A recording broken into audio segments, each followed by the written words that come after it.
congrats to you guys on such a great run. Very successful show. Thank what do you. you hope that your viewers and fans take away from this particular finale episode? Well, they're going to get some closure. You know, the show's about one wizard winning.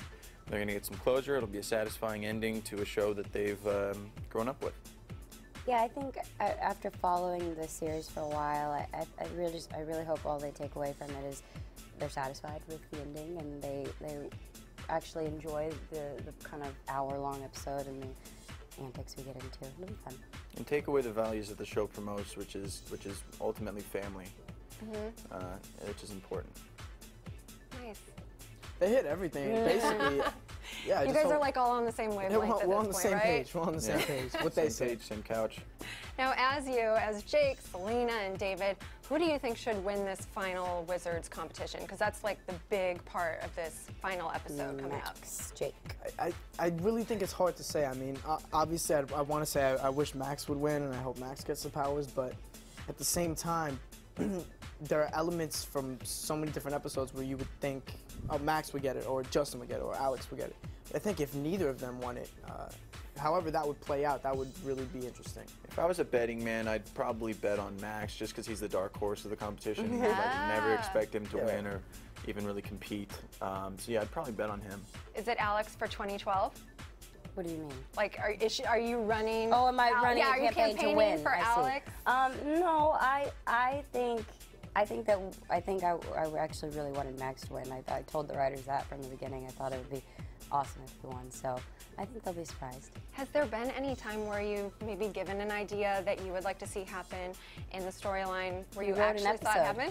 He wrote 2 episodes. Yeah, I got to write. What was so that that was like? that That's was so nice. cool. It was an amazing experience because when you're an actor, you only see one side of the story, and then when you sort of get to go behind the curtains and see how important rehearsals are, or how important it is that you got this line right or that line right, if it's pertinent to the story or not, you just see a whole other side of things that help me as an actor and also creatively.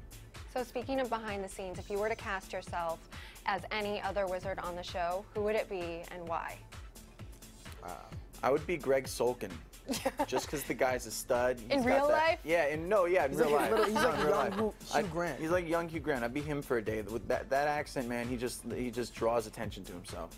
I could see you as a wolf. Yeah, I could be a wolf too. I love wolves. Who would you want to be? It's hard for me to say. I think being Hugh Normus, who's played by Josh Sussman, Oh, who's yeah. one of my favorite actors personally. Just even watching him on other stuff, the fact that I got to say I worked with that guy, to me, He's that's a great. He's milestone. really funny. So I'd like to be his character. Selena, what about you? I wouldn't know. I wouldn't know. We have a lot of people that guest starred on the show, and they were all different kind of wizards and stuff. But Dan Benson, where's that guy? Yeah, Dan needs to be here. Why is he not sitting on this couch? Would you want to be one of your brothers? me? Maybe? Yeah. Oh goodness, I couldn't deal with it. I mean, Max had it pretty easy. I had a simple, I had the most unpredictable storyline. Going through a life with a question mark in your head is it's innocently nice. Yeah, it's pleasant. It's charming. Charming. How have things changed for each of you since day one? The show was, going into it, we were all very young, and I think we all grew a lot. And, we've all taken acting very seriously. We all came from doing stuff before the show. And I think it grew an audience for all of us, and hopefully we'll be able to, bridge them to the rest of our career. And it was a great experience. It was like going to college or high school. What does Wizards mean to you? It's meant, I think, a lot of different things. Right now it means, like David said, closure. It's, the resolution to the show and seeing who wins a wizard competition. But at the beginning it was, just waiting to embark on a really cool adventure, I guess. Wizards as a whole meant a lot to me. It still does. Obviously, it was a period in my life that I'll never forget, and it was fun. I learned a lot. It was an experience, like you said. It was like high school for me, so literally for us, because we were in high school. So I don't know. I guess something that will be cherished for a while. Yeah, knowledge, experience. Not many people get to, shoot 106 episodes of a TV show, so that was a blessing in itself.